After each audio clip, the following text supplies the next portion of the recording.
Hi there, Denver, and all the New Life family over in Yeadon. It's my privilege to do a short devotion for you today that I've been asked to do based on Lamentations 3 and verse 22. Let me read that to us. It says, "Because of the Lord's great love, we are not consumed, for his compassions never fail." A few years ago, I fell out with January. Yeah, I didn't fall out with a person. I fell out with a whole month. And the reason for that was because it seemed that something went wrong every day in the month of January on that particular year.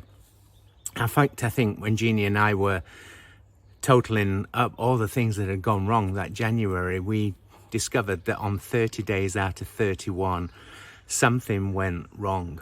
Perhaps you've experienced a season like that, a time when in your life everything did not turn to gold, it turned to something else.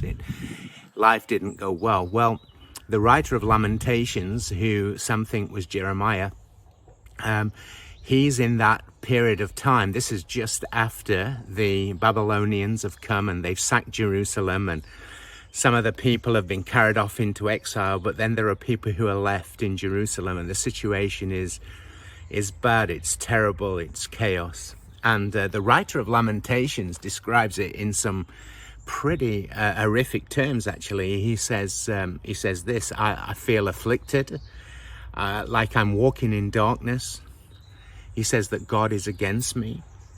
Bitterness and hardship surround me. I feel trapped. God doesn't hear my prayers.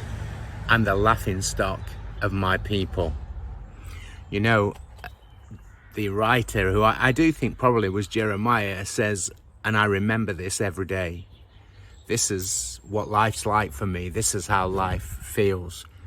But he's got something else as well that he says, just in the verse before we've read, he says, "Yet this will I call to mind. Despite all of this, I still have hope. Because of the Lord's great love, we are not consumed, for his compassions never fail." You know, the writer did not ignore the reality of the situation, the circumstance, you know, the season that he was in, where all he could think about was what's not working, what's going wrong, how he'd failed and how unhappy he was. And maybe you've had seasons and times like that. But I want to encourage you today that you don't have to ignore the reality, but you do have to have a yet. Yet this will I call to mind. Even though you might be thinking and remembering all of those things, just like the writer of Lamentations, you're also calling to mind God's goodness. Yet this will I call to mind, because of his love, we are not consumed, for his mercies never fail. In fact, in the next verse, it says they are new every morning. I love that. Remembering that God's mercies are new. So I want to encourage you today that you're not consumed. You're not overwhelmed totally, because there is hope. And the hope is in the compassion of God. I want to encourage you today that God's compassions never fail. The next verse says his compassions or his mercies are new every morning. And then the writer says, this is because his faithfulness is great. And then he instructs us to wait. Wait for God, because he's not going to leave us in this despair. He's not going to leave us in this position. He's going to come to us and he will deliver us. Let's think about this as we close, that the expression of God's love that we know is most accurately and most powerfully displayed to us on the cross. John 3:16 tells us, "For God so loved the world that he gave his one and only Son."